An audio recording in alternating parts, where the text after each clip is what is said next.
My name's James Allen, and this is my story of how I came to faith. When I was 9 years old, my dad had to work 2 and 3 jobs to keep us fed and clothes on our back. But my mother, we lived 10 houses on the same street from our church, Springdale Baptist Church. And she walked us every Sunday to church. We never missed a Sunday. But I didn't really pay attention. It's just like going to school, like going anywhere else. It was just an outing. But when I met the youth minister, his name was Hal Crane, and that man just changed my life. And he took me everywhere with him. I went to youth camp. I went hunting and fishing with him. And he really became the father, the surrogate father that I didn't have, because my dad was just working all the time. I mean, the only time I saw him, he was asleep or going to work.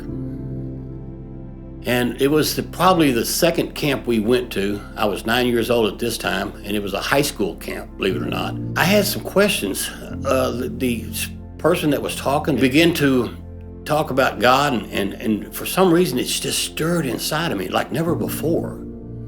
And when we got out and went to lunch that day, I went to Hal and I told him, I said, I've got some questions about God.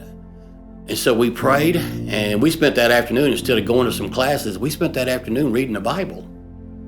And when we finished, I told him, I want Jesus in my life.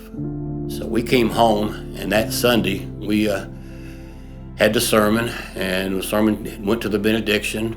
And as soon as it started, my favorite song, Amazing Grace, and I literally almost ran down the aisle. I was so excited. And when Hal saw me coming, even though the pastor was down front, he came down front with him. And together, we talked, we prayed, and I gave my life to Christ. And from that moment on, my life changed.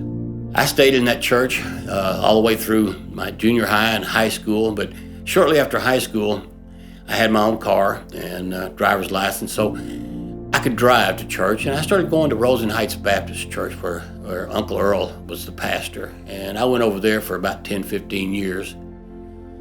But at some point, and I don't know why, church was all I was doing on Sunday. You know, it's kind of like a friend of mine once told me, he said, if you're not happy, and I wasn't, I was miserable at this point in my life. He said, maybe it's because you're not practicing your faith. Maybe it's because your faith is just on Sunday. And he invited me to go to a men's conference with him.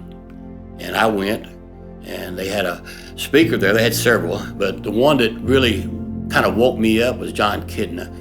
He was the backup quarterback for the Dallas Cowboys, and he began to talk about his life. He put Christ on a part-time basis. Christ to him was something I did on Sunday with my friends, but when I went to work on Monday, I didn't take him with me. And I realized as the years went on, from the time I got out of high school till now, almost 60 years old, that's what I did. I was going to church, not regularly, but I was going, but I wasn't faithful. And when I went to that men's conference, I realized that God didn't die on the cross for my sin just so I could sit back, and watch the game being played. He did it so I could get into the game. And so I went down front that Saturday and talked to him for a minute, and he passed me over to an elder of the church, and together we prayed, and I rededicated my life back to God. And that's where my life really has changed. I'm 71 years old, and I only wished I hadn't waited so long, but I'm here for Christ. I see these bumper stickers that irritate me. They said, make God your co-pilot. I want to rip them off and tell them, no, make God your pilot. Let him lead and you follow. My name's James Allen, and Jesus is my Lord.